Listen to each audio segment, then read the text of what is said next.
And then other manufacturers, there's 22 teams driving Chevys and 12 teams driving Fords. And possible free agents after 2015, Justin Allgaier, Clint Bowyer, who's being released from Michael Waltrip Racing, Kurt Busch, okay, but he's close to re-signing, okay, David Gilliland, who drives the 38 machine, Michael McDowell, and Brett Moffitt, who's Michael Waltrip Racing Developmental Driver, 55, David Reagan, / Brian Vickers, Josh Weiss, and J.J. Ely. Brian Vickers, of course, been out with blood clots. That's why he hasn't been driving. Okay. And the big one, if you want to call it the big one, it's been in the news. So, double up the restart zone. This came out today. Okay. All the talk about the restart lately announced today, Thursday, NASCAR will be doubling the restart zone for this weekend at Dover. Restart zone, originally set at 70 feet, will now be at 140 feet this weekend. A couple of drivers took to social media, and here are some tweets. Dale Jr. tweets, quote, should be even larger at the 1.5 mile tracks and plate tracks. Good change, though. Joey Logano tweets, glad to see at NASCAR expanding the restart zone. This is what a lot of drivers were asking for. And Chase Elliott tweets, at NASCAR, good decision. The leader should have an advantage for leading the race. This will help that. So there you go. So, I think I mentioned this, but a couple weeks ago, they were testing a low-floor car, which could possibly be a new car for 2017. Not 2017.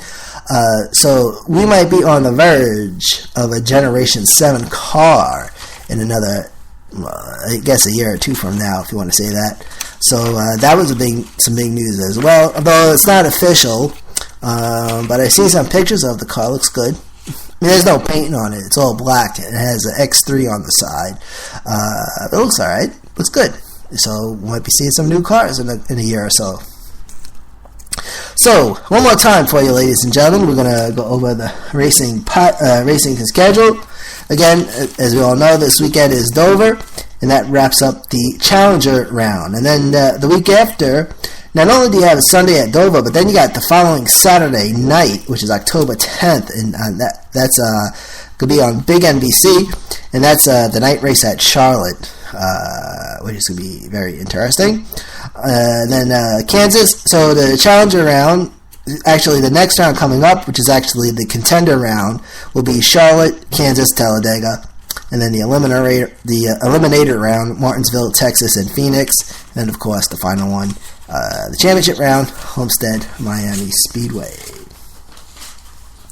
Alright, so let's get to it. One more time for you, the racing schedule, and ladies and gentlemen, class would be dismissed. So there you go. Doing good time today too, 33 minutes and counting. Alright, so Saturday afternoon is this weekend's NASCAR Xfinity Series event. Saturday, October the 3rd, 3:30 p.m. Eastern, NBC, SN, and MRN, the Hissent 200 from Dover, 200 laps scheduled. Saturday night, this weekend's NASCAR Smith Cup NASCAR Camping World Truck Series event. Saturday, October the 3rd at 10 o'clock p.m. Eastern on Fox Sports 1 and MRN, the Rhino Windings 350 from Las Vegas. 146 laps scheduled. Then on Sunday, week 3 of the Challenger round, week 3 of the Chase, Sunday, October the 4th at 2:30 p.m. Eastern on NBC, SN, and MRN. It's the AAA 400 from Dover with 400 laps scheduled. And that, ladies and gentlemen, is a wrap. Hey, I'd like to invite you to check out a new music station, Community Radio LI, at live365.com. 24-hour music station, rock and country. The official name is Community Radio LI. So you type that in the search box, you'll see the lighthouse there. You'll see the logo there. Community Radio, the nonstop music machine. And then there you go, rock and country. So go check that out. From the American Podcasting Center in New York, I've been your host, Manny A. Be good and be safe. And we'll see you next week, as always. All right. This has been the Racing Podcast. You have yourself a good one.